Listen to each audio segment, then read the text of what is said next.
Hi everyone, in my previous video I just made a mention of how recently, as in yesterday, I went to a group to talk about autism and how it affects adults, and the majority of the group were people who got their diagnosis as adults, and it was just sort of trying to walk them through it, you know, give them a safe, pleasant environment with like-minded people who could just share their thoughts and their feelings and how they've been affected, or share their similarities with what affects them most and what affects them not as much in terms of symptoms of autism.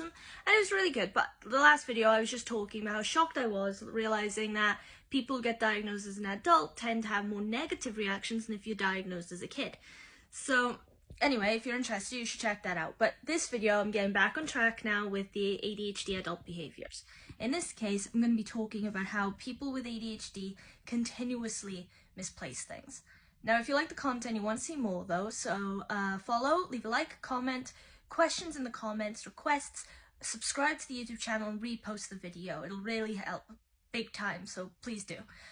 So let's get into it. Okay. I've mentioned in a previous video, I think it was the one talking about lack of attention detail and a difficulty with focusing on tasks, that it's very common for people with ADHD to misplace things and to forget items. But here's the thing. Now, as an adult behavior, that can be a lot more relevant an issue to deal with in terms of daily life than when you're a kid. By which I mean, now as a kid, I often misplace things. I would also often leave things in school.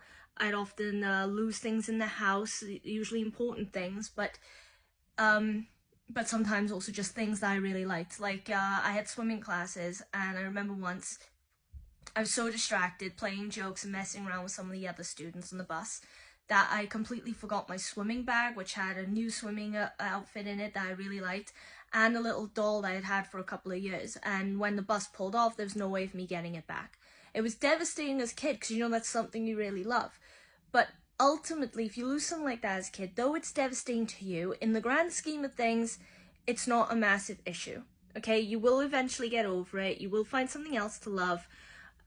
You may always regret it a little bit. I still do when I think about it, but it's not incredibly detrimental to your everyday life. But as an adult, if you lose something that you need, say your keys, like car keys, house keys, your credit card, your driving license, passport, things like that, maybe appointment forms that you need, you know, especially if you're someone with ADHD autism, needs to go to appointments and need to bring letters and such. If you lose any of those, that can have a big effect on you because, like I said, because if you lose your car keys, how are you going to drive a car? How are you going to let yourself into the house?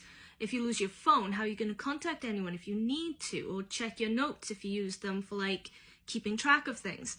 Which, now that I said that would probably be kind of humorous in a way if you use your phone to keep track of things and then you lose your phone. But yeah, now the issue is a lot of that misplacing things and being forgetful with items comes down to issues with executive function, working memory, and focus. Alright? And also something else that I made a comment of in a previous video very recently, which was stuck with me because I found it very interesting, which is called object permanence, which is something that people with ADHD can struggle with. Now, object permanence is, just so I'll explain it again if you haven't seen the video, is the idea of remembering that something exists when you're not looking at it.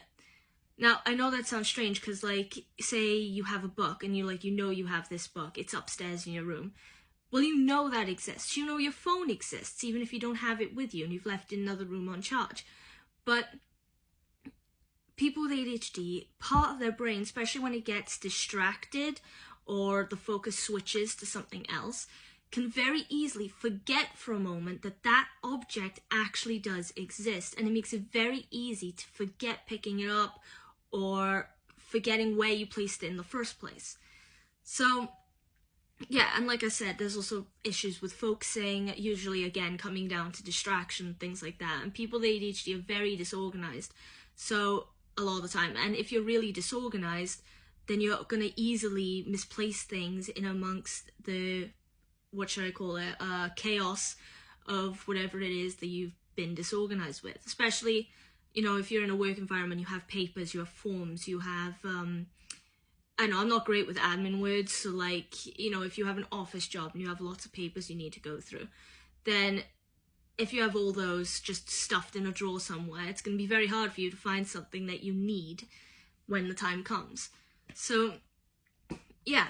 Now, of course, as usual, there are strategies for overcoming or managing these issues. And again, I'll say as an adult, this is probably incredibly more relevant than when you're a kid because you have more responsibilities as an adult.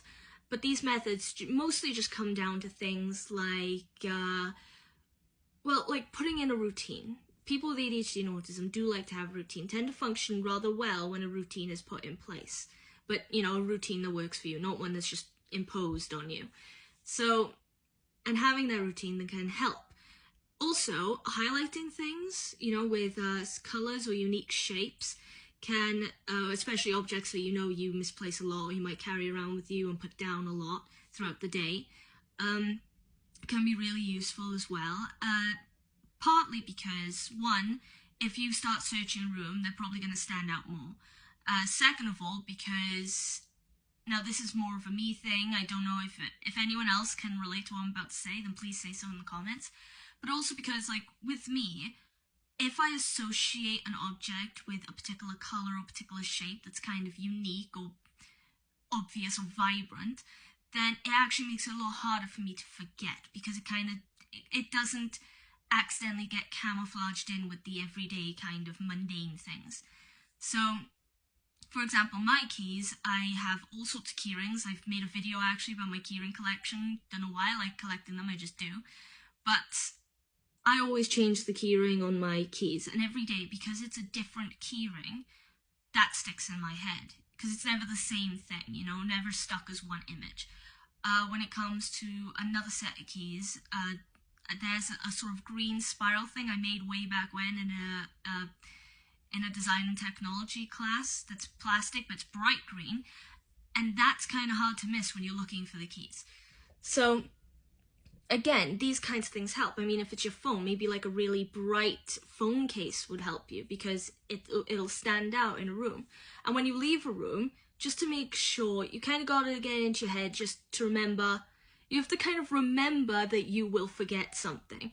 And when you're leaving a room, it's a good idea then to just go, hang on, I don't know if I've forgotten anything. I might not have. I might have everything on me right now.